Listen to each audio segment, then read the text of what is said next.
Hello बच्चों, good morning. स्वागत है आप सबका स्टडी क्लासेस में। तो आज हम पढ़ाने जा रहे हैं विभिन्न प्रकार की रासायनिक अभिक्रियाएं।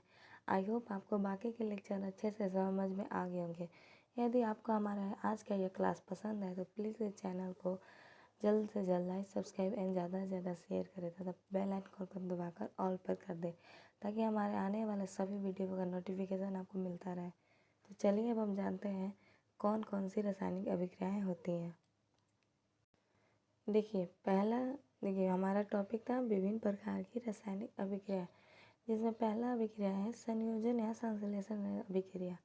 नाम से हमें पता चल रहा है कि संयोजन यानी संयोग होना, या तो मिलना या तो जुड़ना, यानी कि कोई ऐसी अभिक्रिया होगी जिसमें कोई तत्व या पदार्थ मिल रहे होंगे या संयोग कर रहे होंगे। ऐसे ये हमारी बोलचाल की भाषा में है। आइए अब हम इनसे बाय डेफिनेशन देखते हैं और समझने की कोशिश करते हैं। देखिए, संयोजन या संश्लेषण अभिक्रिया वह अभिक्रिया है जिसमें दो या अधिक पदार्थ बोलते या तो वो तत्व हो सकता है या तो वो यौगिक हो सकता है, परस्पर संयोग करके एक नए पदार्थ का निर्माण करते हैं। उस प्रकार की अभिक्रिया को हम संयोजन या संश्लेषण अभिक्रिया कहते हैं। यानी कि कोई भी दो हमारा तत्व हो गया या पदार्थ हो गया, जब वो रासायनिक अभिक्रिया में भाग लेता है उसके दौरान वो एक नए पदार्थ का निर्माण करता है। उस प्रकार की अभिक्रिया को हम संयोजन या संश्लेषण अभिक्रिया कहते हैं। यानी कि उन दो नए पदार्थों ने संयोग कर एक नए पदार्थ का निर्माण किया। एक नए पदार्थ के गुण मूल पदार्थ के गुण से बिल्कुल भिन्न होते हैं। यानी कि जो हमारा नया पदार्थ बनता है उसका जो गुण होता है वो मूल पदार्थ यानी जो पदार्थ भाग लिया उससे बिल्कुल भिन्न होता है, वो उसके जैसा बिल्कुल नहीं होता है। फॉर द एग्जाम्पल, देखिए ये हमारा मैग्नीशियम हो गया। जब यह देखिए इसके पास ऑक्सीजन नहीं है, अभी जब यह ऑक्सीजन से संयोग करता है तो मैग्नीशियम ऑक्साइड बनाता है। अभी हमने देखा मैग्नीशियम और ऑक्सीजन, यहाँ दो प्रकार के पदार्थ है जो कि मिलकर मैग्नीशियम ऑक्साइड यानी एक प्रकार का पदार्थ यानी एक ही पदार्थ का निर्माण किया। तो इस प्रकार की अभिक्रिया को हम संयोजन अभिक्रिया कहते हैं। यहाँ पर आप देखिए मैग्नीशियम जो है वो हमारा ठोस रूप में है और ऑक्सीजन गैस रूप में है, और जो नया पदार्थ बन रहा है वो ठोस रूप में है। यानी कि नए पदार्थ का गुण हमारे पहले वाले पदार्थ के गुण से हमने अभी देखा अलग होता है। एक और एग्जाम्पल को देखते हैं। हाइड्रोजन को ले लीजिए और ऑक्सीजन को ले लीजिए। चूँकि हम जानते हैं कि हाइड्रोजन एक गैस होता है तथा ऑक्सीजन भी एक गैस होता है, लेकिन जब यह अभिक्रिया करते हैं तो जल बनता है जो कि हमारा लिक्विड के रूप में रहता है या द्रव के रूप में रहता है। इस प्रकार हमने देखा कि कैसे दो अलग अलग टाइप के पदार्थ संयोग कर एक नए गुण वाले पदार्थ का निर्माण करते हैं। तो इस प्रकार की अभिक्रिया को हम संयोजन अभिक्रिया कहते हैं। उसी प्रकार आप Na यानी सोडियम को ले लीजिए। सोडियम जब क्लोरीन गैस से अभिक्रिया करता है तो सोडियम क्लोराइड अर्थात नमक बनाता है। नमक तो आपने अक्सर घरों में भी देखा होगा कि वो एक ठोस पदार्थ के रूप में रहता है। नेक्स्ट अभिक्रिया हो गया हमारा वियोजन या अपघटन अभिक्रिया। देखिए नाम से पता चला वियोजन या अपघटन, यानी कि या तो वो वियोजित हो रहा होगा या तो टूट रहा होगा। वियोजन यानी टूटना। तो वियोजन या अपघटन अभिक्रिया वह अभिक्रिया है जिसमें किसी यौगिक के बड़े अणु के टूटने से दो या अधिक सरल यौगिक बनाते हैं जिसके गुण मूल यौगिक के गुण से बिल्कुल भिन्न होते हैं। आइए अब इसे हम समझते हैं। देखिए इसमें क्या बोला, इसमें बोला कि जिसमें किसी यौगिक के बड़े अणु के टूटने से। अभी हम जानेंगे कि यौगिक के क्यों टूटता है। अणु, जैसा कि मैंने पहले बताया, तत्व या यौगिक, इसमें तत्व क्यों नहीं टूटता है। तो देखिए तत्व हमारा हो गया हाइड्रोजन, हीलियम, लिथियम, कैल्शियम, ये सब जो है वो हमारा तत्व हो गया। और NaCl, K2SO4, HCl, HBr, ये सब जो हो गया हमारा यौगिक हो गया। देखिए यौगिक हमारा जैसे HCl ले लीजिए, वो हाइड्रोजन और क्लोरीन यानी दो तत्व के से मिलकर बना है। यदि वो हमारा यौगिक टूटेगा तो वो दो तत्वों में तो बढ़ जाएगा, लेकिन हमारा जो तत्व एक हाइड्रोजन है वो टूटेगा तो वो किस चीज़ में बटेगा, तो वो हमारा विघटित नहीं होता है। इस प्रकार हम देखते हैं कि वियोजन अभिक्रिया में एक यौगिक ही टूटता है और दो नए सरल यौगिक बनाते हैं, या तो कोई बड़ा यौगिक टूटकर 2 यौगिक बनाएगा, या तो कोई एक यौगिक टूटकर 2 प्रकार का तत्व बनाएगा। जो हमारा नया पदार्थ बनता है उसका गुण पहले वाला जो हमारा गुण होता है उसके गुण से बिल्कुल भिन्न होता है। अब डिफिनेशन को भी देख लेते हैं। देखिए CuCl3 जैसे कैल्शियम कार्बोनेट जब हमारा हो गया, जब इसे में हीट यानी ऊष्मा अर्थात गर्म करते हैं तो ये CaO कैल्शियम ऑक्साइड तथा CO2 कार्बन डाइऑक्साइड के रूप में बढ़ जाता है। अभी हमने देखा कि एक यौगिक है जो कि अभिक्रिया के बाद 2 प्रकार के यौगिकों में बढ़ गया है।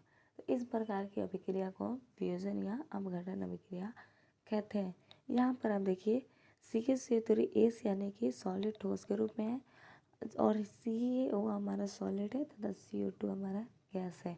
जैसा कि मैंने अभी आपको बताया कि जो प्रतिफल के रूप में हमें प्राप्त होता है उसका गुण अभिकारक वाले पदार्थ के गुण से बिल्कुल भिन्न होता है।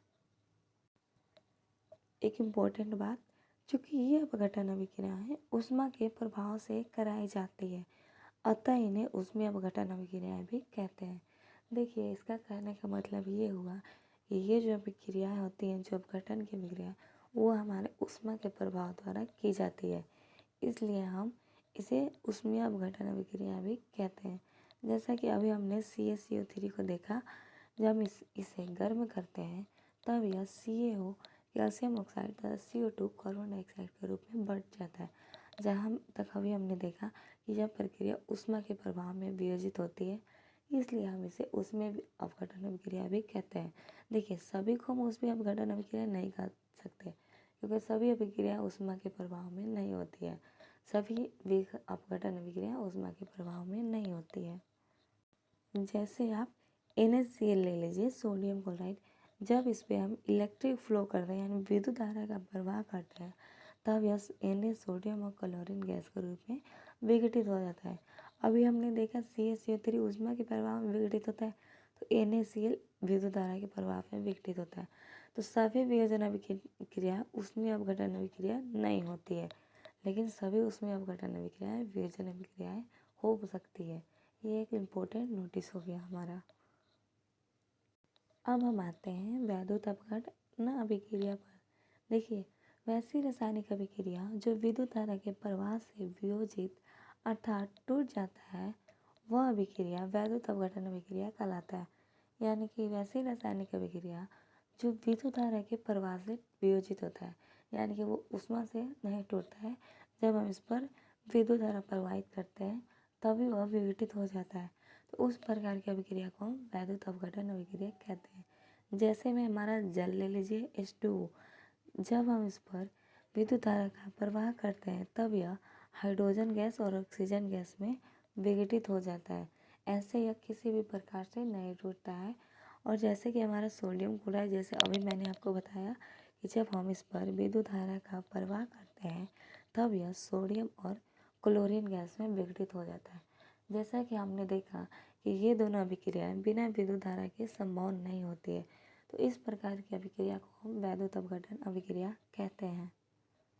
तो चलिए अब हम चलते हैं चौथे नंबर पर, ताप अपघटन अभिक्रिया। यानी कि देखिए ताप अपघटन यानी वो अभिक्रिया जो ताप के द्वारा होती होगी, या ताप के बिना तो वो टूटेगा ही नहीं। यानी कि ऐसे बोलचाल की भाषा में याद कर लीजिएगा, ताप अपघटन यानी कि उसमें ताप तो जरूर होगा, ऐसे वो अभिक्रिया संभव ही नहीं है। देखिए वैसी रासायनिक अभिक्रिया जो ताप के द्वारा अपघटित हो जाता है उसे ताप वियोजन या अपघटन अभिक्रिया कहते हैं। जैसा कि मैंने अभी आपको बताया, वियोजन या अपघटन एक ही होता है, तो जो ताप के द्वारा अपघटित होती है उसे ताप वियोजन या ताप अपघटन अभिक्रिया कहते हैं। कहीं कहीं ताप वियोजन भी पूछता है तो कहीं कहीं ताप अपघटन भी पूछता है, तो दोनों का डिफिनेशन एक ही होगा। जैसे हमारा CaCO3 हो गया, कैल्शियम कार्बोनेट, जब हम इसे हीट करते हैं या ताप देते हैं या ऊष्मा देते हैं, ताप या ऊष्मा एक ही प्रकार, ताप अपघटन या ऊष्मा अपघटन ये एक ही होता है, तो हमारा कैल्शियम ऑक्साइड तथा कार्बन डाइऑक्साइड गैस प्राप्त होता है। तो यह अभिक्रिया जैसा कि हमने अभी देखा कि यह अभिक्रिया हीट यानी ताप द्वारा संपन्न हुई, तो वैसे अभिक्रिया जो ताप द्वारा वियोजित होती है उस प्रकार की अभिक्रिया को हम ताप अपघटन या ताप वियोजन अभिक्रिया कहते हैं।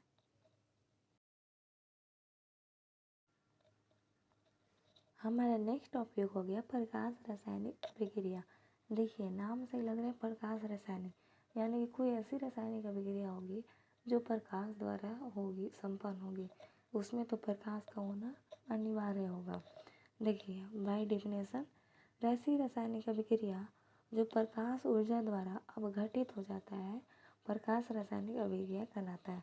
यानी कि कोई पदार्थ है जो प्रकाश द्वारा अपघटित हो जाए तो उसे हम प्रकाश रासायनिक अभिक्रिया कहते हैं। आइए अब हम डेफिनेशन को देखते हैं। AgCl हमारा सिल्वर क्लोराइड हो गया जो कि ठोस के रूप में पाया जाता है। जब हम इस पर प्रकाश डालते हैं तो यह अपघटित होकर Ag सिल्वर और क्लोरीन गैस के रूप में हमें प्राप्त होता है। देखिए AgCl का रंग वाइट होता है तथा Ag का रंग भूरा होता है। कभी कभी एग्जाम में ऐसे भी ऑब्जेक्टिव प्रश्न आते हैं, एक आपका पदार्थ दे देगा और दूसरी तरफ ऑप्शन में उसका रंग दे देगा। आपको बताना रहता है कि कौन से पदार्थ का रंग क्या होता है, तो आप इसकी तैयारी अवश्य कर लें। देखिए दूसरा एग्जाम्पल हो गया AgBr, जिसका रंग होता है लाइट येलो यानी चमकीला पीला। तो इसका AgBr यानी कि सिल्वर बोराइड, जब हम इस पर प्रकाश की किरण डालते हैं तो यह सिल्वर तथा ब्रोमीन के रूप में अपघटित हो जाता है और जो सिल्वर हमें प्राप्त होता है उसका रंग वो भूरा होता है। देखिए ये ऐसी अभिक्रिया होती है जो प्रकाश के द्वारा ही संपन्न होती है। आइए अब हम आते हैं आगे की ओर। देखिए एकल विस्थापन अभिक्रिया या विस्थापन अभिक्रिया। विस्थापन यानी कि होता है विस्थापित कर देना या हटा देना।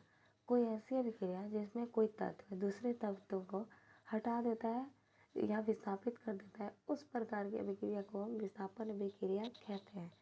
बाय डेफिनेशन वैसी रासायनिक अभिक्रिया जिसमें किसी यौगिक में उपस्थित किसी परमाणु या परमाणुओं के समूह दूसरे परमाणु द्वारा विस्थापित कर लिया जाता है, एकल विस्थापन अभिक्रिया कहलाती है।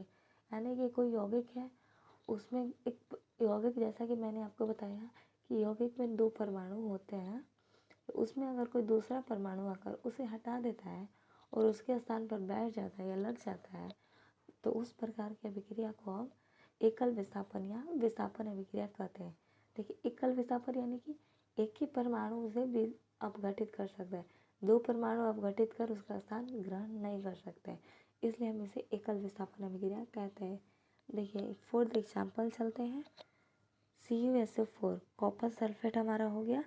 जब फेरस यानी लोहा से अभिक्रिया करता है तो जो हमारा फेरस होता है वो कॉपर को हटा देता है तथा फेरस सल्फेट बनाता है और कॉपर को यहाँ पर हटाकर उसे हटा देता है, जिस कारण कॉपर को हमें प्लस चिन्ह द्वारा हमें अलग से दिखाना पड़ता है, हम उसे अलग से दिखाते हैं। आइए अब हम जानते हैं कि फेरस से क्यों कॉपर को हटाया।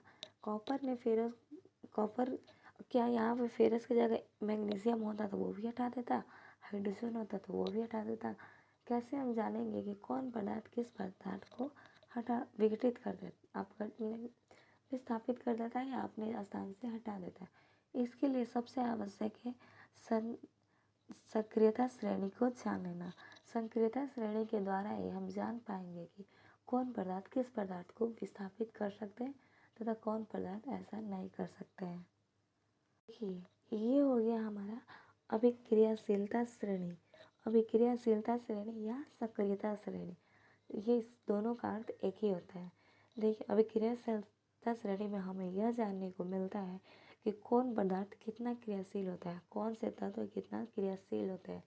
अगर कोई तत्व अधिक क्रियाशील होता है तो वो कम क्रियाशील तत्व को विस्थापित कर देता है। यह एक इम्पोर्टेंट बात हुआ। देखिए अभिक्रियाशीलता श्रेणी में कौन कौन से तत्व आते हैं। इसमें आता है हमारा potassium, sodium, calcium, magnesium, aluminium, zinc, ferrous, Pb, lead यानी कि सीसा, हाइड्रोजन, कॉपर, Hg यानी पारा या मरकरी, Ag यानी सिल्वर या चांदी, Av यानी गोल्ड यानी सोना। तो देखिए सबसे क्रियाशील धातु हमारा जो होता है वो हमारा होता है पोटेशियम और सबसे कम होता है वो होता है हमारा सोना। यानी कि ऊपर के जो तत्व होते हैं वो हमारे सबसे क्रियाशील होते हैं, वो हमारे धीरे धीरे नीचे की ओर ऐसे घटते जाते हैं। यहाँ पर देखिए मैंने तीर चिन्ह द्वारा डिनोट किया गया है। तो सबसे अधिक क्रियाशील जो हो गया वो हमारा हो गया पोटेशियम, और सबसे कम से क्रियाशील हो गया वो हमारा हो गया सोना। आइए अब हम जान लेते हैं कि ये पदार्थ कैसे एक दूसरे को विस्थापित कर सकते हैं। जैसे कि मान जाइए कि हमारा क्वेश्चन में रहेगा क्या Mg CuSO4 को विस्थापित कर सकता है, तो इसका हमारा आंसर हो जाएगा हाँ कर सकता है, क्योंकि Mg जो है वो अधिक क्रियाशील है और कॉपर जो है वो हमारे Mg की तुलना में कम क्रियाशील है।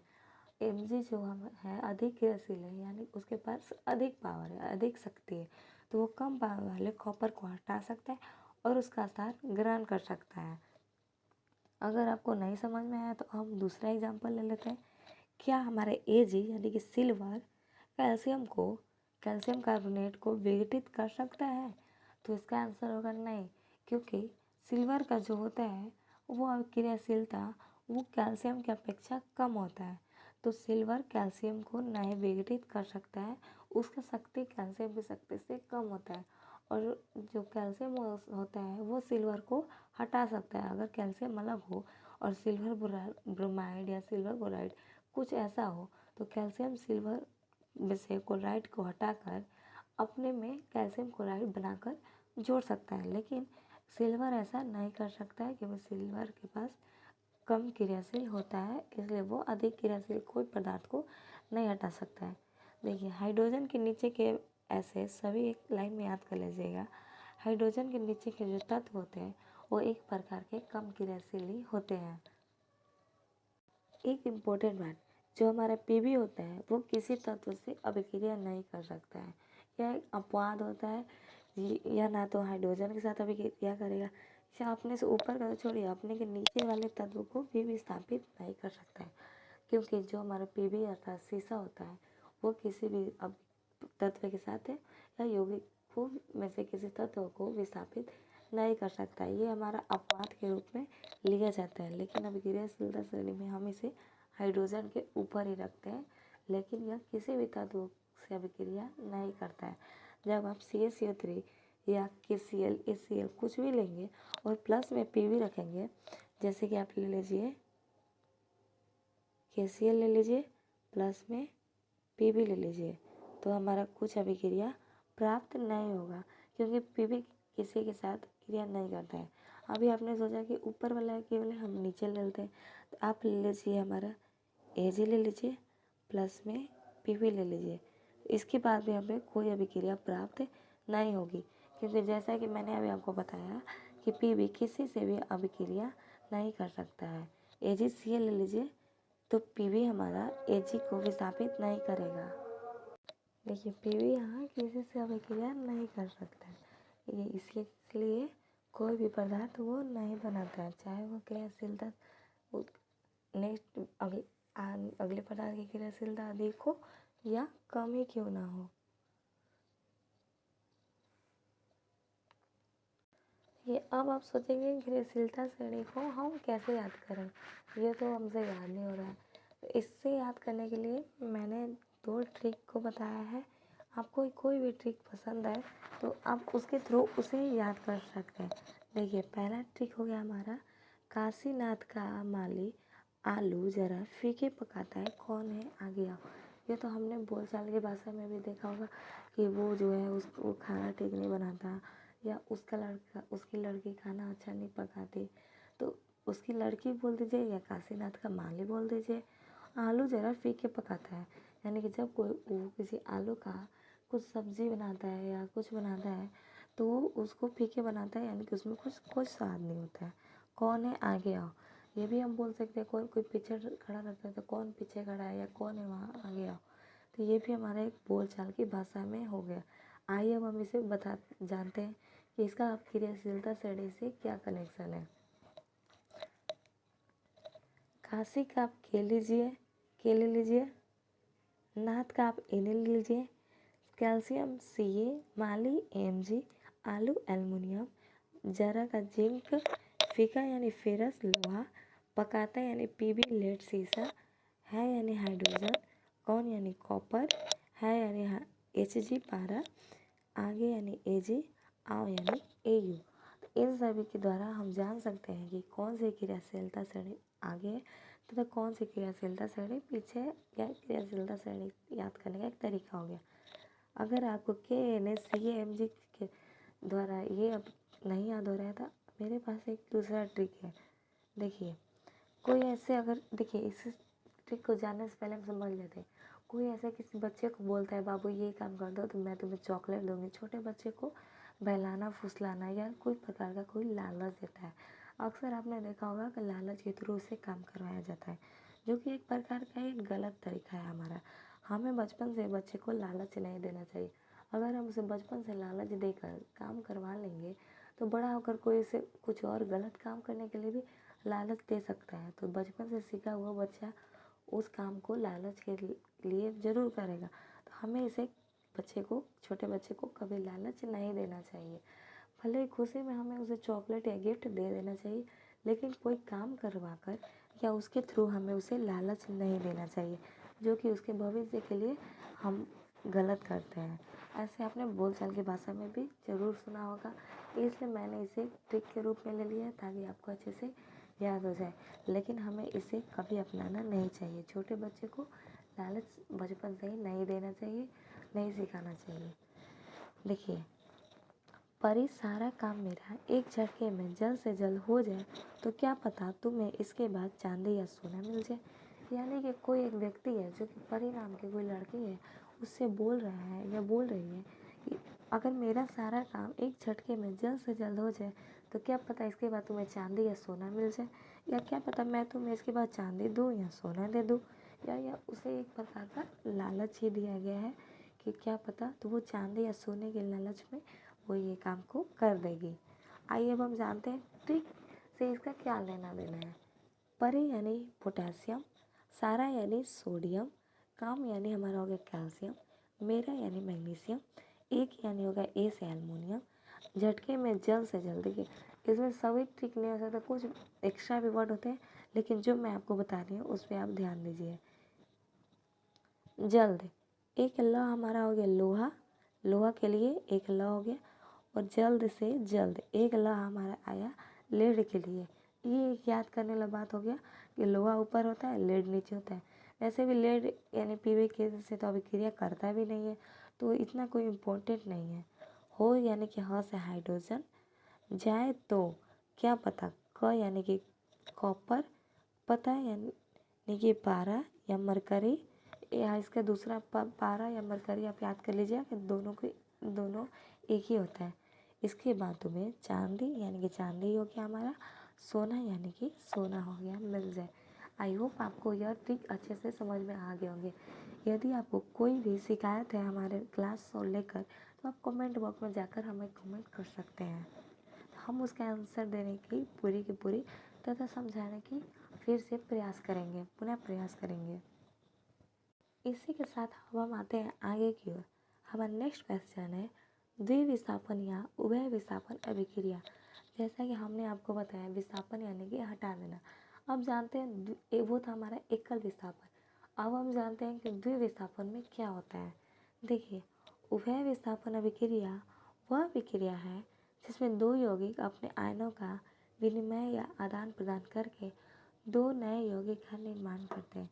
यानी कि इसमें अभिकारक में दो यौगिक होते हैं जो कि अपने आयनों का आदान प्रदान कर प्रतिफल के रूप में भी दो यौगिक का निर्माण करते हैं। चलिए अब हम जानते हैं कि यह कैसे होता है। XY मान जाइए कि यह एक यौगिक है तथा A भी एक यौगिक है और हमें प्रतिफल के रूप में XB तथा AY प्राप्त होता है। यहाँ पर एक ध्यान देने योग्य बात है, X और A जो होता है वो हमारा होता है धनायन तथा Y और B होता है वो होता है हमारा ऋणायन। यानी X पर पॉजिटिव चार्ज है और A पर भी हमारा पॉजिटिव चार्ज है तथा Y और B पर हमारा नेगेटिव चार्ज है। देखिए, और जब ये अपने आयनों का आदान प्रदान करते हैं, देखिए हमारा X भी बना, जैसा कि मैंने बताया X हमारा हो गया पॉजिटिव और B हो गया नेगेटिव, जो कि हमारा B A पॉजिटिव के साथ है लेकिन वह प्रतिफल में X पॉजिटिव के साथ हो गया। और जो हमारा A पॉजिटिव है जो कि हमारा B नेगेटिव के साथ है वो प्रतिफल में हमें Y नेगेटिव के साथ प्राप्त हुआ। इस प्रकार हमने देखा कि किस प्रकार दो यौगिक अपने आयनों का आदान प्रदान करके दो नए यौगिक बनाते हैं। फॉर द एग्जाम्पल भी समझ लेते हैं। जैसे Na2SO4 सोडियम सल्फेट हो गया, BaCl2 यहाँ पर हमारा सोडियम पॉजिटिव हो गया और SO4 माइनस हो गया, Ba बेरियम पॉजिटिव हो गया, क्लोरीन माइनस हो गया। अभिक्रिया करके BaSO4 यानी बेरियम सल्फेट, जहाँ कि हमारा Ba पॉजिटिव है तथा सल्फेट हमारा नेगेटिव है, और NaCl सोडियम क्लोराइड बनाता है, जहाँ Na हमारा पॉजिटिव हो गया और क्लोरीन नेगेटिव हो गया। अभिकारक में हमारा जो क्लोरीन है वो बेरियम के साथ है, परंतु बेरियम पॉजिटिव के साथ है, परंतु प्रतिफल में वो सोडियम पॉजिटिव के साथ है। और अभिकारक में SO4 हमारा सोडियम पॉजिटिव के साथ है तथा प्रतिफल में बेरियम पॉजिटिव के साथ है। जैसे कि हमने देखा यहाँ पर दो यौगिक ने अपने आयनों का आदान प्रदान किया और दो नए यौगिक का निर्माण किया। अब हम आते हैं नेक्स्ट एग्जाम्पल पर। PbNO3 लेड नाइट्रेट जब KI से अभिक्रिया करता है तो हमारा PbI2 और KNO3 बनता है।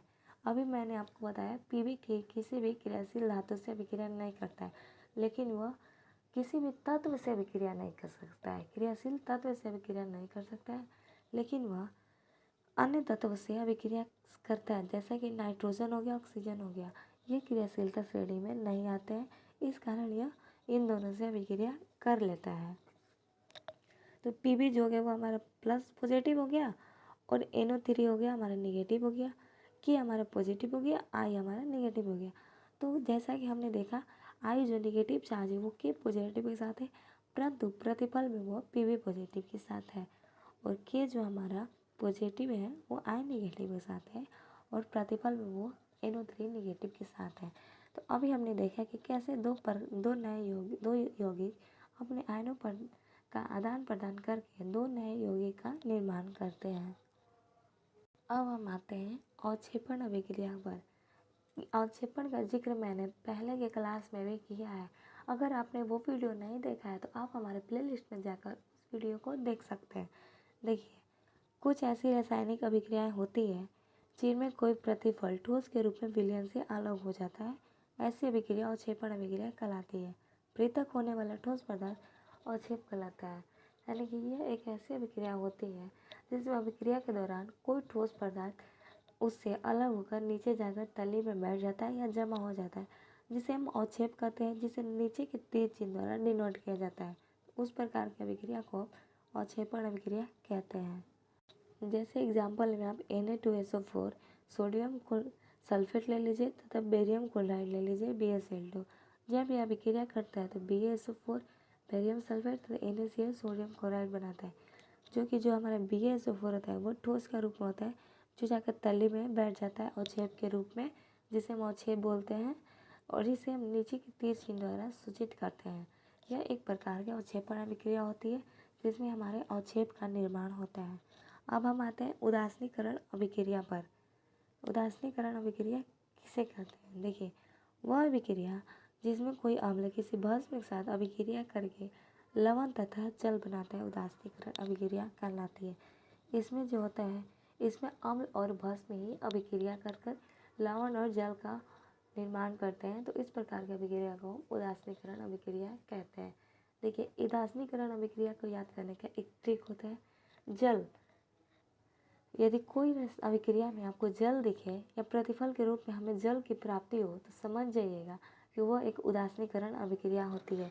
ऐसे कुछ भी बने उससे हमें कोई लेना देना नहीं रहता है, लेकिन प्रतिफल में हमेशा इस अभिक्रिया में जल ही बनता है। आइए अब हम फॉर द एग्जाम्पल भी देखते हैं। देखिए, NaOH हो गया हमारा, जो कि होता है क्षार या भस्म। HCl हाइड्रोक्लोरिक अम्ल से अभिक्रिया करता है। NaCl जो कि होता है लवण और जल का निर्माण करता है। नेक्स्ट एग्जाम्पल को भी देख लेते हैं। CO कॉपर ऑक्साइड जो कि हमारा भस्म है, HCl हाइड्रोक्लोरिक अम्ल से अभिक्रिया करता है। CuCl2 कॉपर क्लोराइड तथा H2O जल बनाता है, जहाँ हमारा कॉपर क्लोराइड लवण हो गया तथा H2O हमारा जल हो गया। अभी मैंने आपको बताया कि उदासीनीकरण अभिक्रिया में जल तो अवश्य बनता है। यहाँ पर आप देख सकते हैं कोई भी अभिक्रिया है प्रतिफल में हमें जल की प्राप्ति हो ही जाती है। तो उदासीकरण अभिक्रिया को आप ऐसे भी याद कर सकते हैं कि अगर आपको एक ट्रिक के रूप में अगर आपको प्रतिफल में जल बनता दिखाई दे तो आप समझ जाइएगा कि वो एक उदासीकरण अभिक्रिया है। उसमें अवश्य ही लवण बना होगा या जल बन जाए तो समझ जाए कि वो एक उदासीकरण अभिक्रिया है जिसमें अम्ल तथा भस्म में भाग लेते हैं। एक आवश्यक सूचना, इन अभिक्रियाओं में अम्ल और भस्म एक दूसरे के गुणों को नष्ट कर देते हैं। आइए अब हम जान लेते हैं एक दूसरे के गुणों को नष्ट कैसे करते हैं। देखिए आपने अभी देखा कि अभिकारक में हमारे भस्म और अम्ल है और प्रतिफल में हमें लवण और जल प्राप्त हुआ, न कि हमें कोई भी अम्ल प्राप्त हुआ न कि भस्म प्राप्त हुआ। यानी कि ये दोनों एक दूसरे के गुणों को नष्ट करके नए पदार्थ का निर्माण करते हैं। अगर यह प्रतिफल में भी अम्ल या भस्म कुछ बना देते हैं तो इनका गुण नष्ट नहीं होता है। अम्लता अभिकारक में प्रतिफल में भी हमें अम्ल प्राप्त हुआ यानी कि उसका गुण कायम है, लेकिन ऐसा नहीं होता है। हमें प्रतिफल में कोई दूसरा पदार्थ बनता दिखाई देता है, तो इससे हमें पता चलता है कि अम्ल तथा भस्म ने एक दूसरे के गुणों को नष्ट कर लवण तथा जल का निर्माण किया है। इस प्रकार की अभिक्रिया को हम उदासीकरण अभिक्रिया कहते हैं। अब हम बढ़ते हैं आगे की ओर। ऑक्सीकरण या उपचयन अभिक्रिया। ऑक्सीकरण को हम उपचयन अभिक्रिया भी कहते हैं। देखिए नाम से में दिख रहा है ऑक्सीकरण यानी कि ऑक्सीजन यानी कि ऑक्सीजन। ऑक्सीकरण यानी ऑक्सीजन याद करने का एक तरीका, जिसमें ऑक्सीजन जुटे वो ऑक्सीकरण हो गया। ये बोलचाल की भाषा में हम याद कर सकते हैं। बाय डेफिनेशन वैसी रासायनिक अभिक्रिया जिसमें किसी तत्व या यौगिक से ऑक्सीजन का योग होता है ऑक्सीकरण अभिक्रिया कहलाती है। यानी कि कोई ऐसी रासायनिक अभिक्रिया होगी जिसमें ऑक्सीजन किसी तत्व या यौगिक में ऑक्सीजन का योग होता है या ऑक्सीजन आकर मिलता है, तो उस प्रकार की अभिक्रिया को हम ऑक्सीकरण अभिक्रिया कहते हैं। एग्जाम्पल को भी ले लीजिए, मैग्नीशियम हो गया और ऑक्सीजन जब अभिक्रिया करता है तो मैग्नीशियम ऑक्साइड बनाता है। अभी हमने अभिकारक में देखा कि मैग्नीशियम के पास ऑक्सीजन नहीं है, लेकिन प्रतिफल में मैग्नीशियम के पास ऑक्सीजन आ जाता है, यानी कि ऑक्सीजन जुड़ जाता है या ऑक्सीजन का योग हो जाता है। तो ऐसी प्रकार की अभिक्रिया को हम ऑक्सीकरण या उपचयन अभिक्रिया भी कहते हैं। नेक्स्ट एग्जाम्पल को देख लेते हैं। हमारा कॉपर हो गया और यह ऑक्सीजन हो गया। जब कॉपर ऑक्सीजन से अभिक्रिया करता है तो कार्बन डाइऑक्साइड गैस बनाता है। अभिकारक में देखते हैं कि कॉपर के पास हमारा कोई ऑक्सीजन उपस्थित नहीं होता है, परंतु जैसे ही वो ऑक्सीजन के साथ योग करता है तो कार्बन डाइऑक्साइड गैस बनाता है और ऑक्सीजन के योग से बनी इस अभिक्रिया को हम ऑक्सीकरण अभिक्रिया कहते हैं। हमारा नेक्स्ट टॉपिक है अवकरण या अपचयन अभिक्रिया। वो था उपचयन अभिक्रिया और ये है अपचयन अभिक्रिया। देखिए वैसी रासायनिक अभिक्रिया जिसमें किसी तत्व या यौगिक के साथ हाइड्रोजन का संयोग होता है अवकरण अभिक्रिया कहलाती है। हमारा ऑक्सीकरण में था ऑक्सीजन से संयोग होता है और इसमें हाइड्रोजन से संयोग होता है। यानी कोई भी ऐसी रासायनिक अभिक्रिया जिसमें अगर हाइड्रोजन का संयोग हो जाए तो उस प्रकार की अभिक्रिया को हम अवकरण अभिक्रिया कहते हैं। फॉर एग्जाम्पल ले लेते हैं, हमारा हाइड्रोजन हो गया और नाइट्रोजन हो गया। नाइट्रोजन जब हाइड्रोजन से संयोग करता है तो अमोनिया का निर्माण करता है। यहाँ पर हमने देखा कि नाइट्रोजन के पास हाइड्रोजन नहीं है, परंतु प्रतिफल में नाइट्रोजन के पास हाइड्रोजन आ जाता है, संयोग कर लेता है या योग कर लेता है। तो इस प्रकार की अभिक्रिया को हम अवकरण अभिक्रिया कहते हैं। नेक्स्ट एग्जाम्पल को भी देख लेते हैं। देखिए क्लोरीन है हमारा और ये हाइड्रोजन है। देखिए क्लोरीन के पास अभिकारक में हाइड्रोजन नहीं है, परंतु प्रतिफल में हमें क्लोरीन के पास हाइड्रोजन उपस्थित मिलता है। तो हमने देखा कि इस कैसे हाइड्रोजन का संयोग होकर हाइड्रोक्लोरिक अम्ल का निर्माण हुआ। तो इस प्रकार की अभिक्रिया को जिसमें हाइड्रोजन का संयोग होता है उसे अवकरण अभिक्रिया कहते हैं। नेक्स्ट अभिक्रिया हो गया हमारा रेडॉक्स या ऑक्सीकरण अवकरण अभिक्रिया। देखिए रेडॉक्स या ऑक्सीकरण अवकरण, जिसे हम रेडॉक्स ऑक्सीकरण अवकरण अभिक्रिया भी बोलते हैं, इसमें दोनों एक साथ होता है। देखिए ऑक्सीकरण एवं अभिक्रिया है अवकरण अभिक्रिया एक विशेष प्रकार की रासायनिक अभिक्रिया होती है जो सदैव साथ साथ होती है। ये रेडॉक्स अभिक्रिया भी कहलाती है। यानी कि रेडॉक्स अभिक्रिया वह अभिक्रिया है जिसमें ऑक्सीकरण अभिक्रिया तथा अवकरण अभिक्रिया एक साथ होती है, न कि अलग अलग। यानी कि ऑक्सीजन का संयोग भी इसी अभिक्रिया में होता है तथा हाइड्रोजन का संयोग भी इसी अभिक्रिया में होता है। एक इम्पोर्टेंट सूचना, एक इम्पोर्टेंट बात है, ऑक्सीजन का संयोग होना ऑक्सीकरण हो गया और ऑक्सीजन का वियोग होना अवकरण होता है। हाइड्रोजन का संयोग या ऑक्सीकरण का वियोग है और ऑक्सीकरण में हो जाता है ऑक्सीजन का संयोग या हाइड्रोजन का वियोग। दोनों का कहने का अर्थ एक ही होता है। उस प्रकार की अभिक्रिया को जिसमें ऑक्सीजन का संयोग और हाइड्रोजन का वियोग होता है उसे ऑक्सीकरण अभिक्रिया बोलते हैं, और जिसमें हाइड्रोजन का संयोग ऑक्सीजन का वियोग होता है उसे अवकरण अभिक्रिया कहते हैं। आइए अब हम एग्जाम्पल के थ्रू भी जानते हैं। देखिए, एक तरफ हमारा जिंक हो गया और एक तरफ हमारा कॉपर सल्फेट हो गया। देखिए, जिंक जब कॉपर सल्फेट से अभिक्रिया करता है तो जिंक सल्फेट तथा कॉपर का निर्माण करता है। एक तरफ से एक क्रियाशीलता श्रेणी भी हो गया कि कॉपर जिंक के नीचे होता है, इसलिए जिंक कॉपर को विस्थापित कर दिया। और दूसरा बात ये देखिए जिंक के पास ऑक्सीजन अभिकारक में है नहीं है, परंतु प्रतिफल में जिंक के पास ऑक्सीजन उपस्थित हो जाता है, तो ये एक प्रकार की ऑक्सीकरण अभिक्रिया हुई।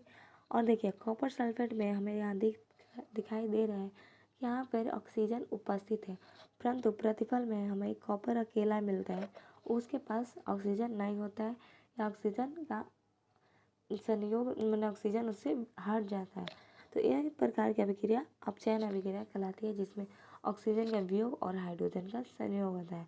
अभी हमने देखा कि यह एक ही अभिक्रिया में ऑक्सीकरण भी हो गया और करण भी हो गया, यानी कि साथ साथ हुआ। तो इस प्रकार की अभिक्रिया को हम रेडॉक्स अभिक्रिया या ऑक्सीकरण अवकरण अभिक्रिया भी कहते हैं। तो बच्चों, कैसा लगा आपको हमारा ये आज का क्लास? आई होप आपको सभी प्रश्न और सभी टॉपिक अच्छे से समझ में आ गए होंगे। और तो चलिए इस चैनल को जल्द से जल्द लाइक, सब्सक्राइब एंड ज़्यादा से ज़्यादा शेयर करें। और बाकी के वीडियो हमारे चैनल में है, आप वहाँ पर जाकर और फिजिक्स का वीडियो भी आप देखना चाहें, फिजिक्स का पहला चैप्टर भी हमारे प्लेलिस्ट में जाकर आप देख सकते हैं। एक आवश्यक सूचना, आप अगर इस वीडियो का PDF चाहते हैं तो आप हमारे टेलीग्राम चैनल ज्वाइन कर सकते हैं और हमारे सभी वीडियो का PDF पा सकते हैं। उसके लिए आपको टेलीग्राम चैनल में जाना है और स्टडी क्लासेस ज्वाइन करना है। जैसा कि हमारा इस चैनल का लोगो है, आप उसमें जाकर ऐसा एक प्रोफाइल पिक्चर दिखेगा, आप उसमें जाकर हमारे चैनल में ज्वाइन कर सकते हैं और सभी प्रकार के वीडियो के PDF पा सकते हैं। तो चलिए अब हम मिलते हैं अपने नेक्स्ट क्लास में ऐसे ही कुछ इम्पोर्टेंट प्रश्नों के साथ हैं।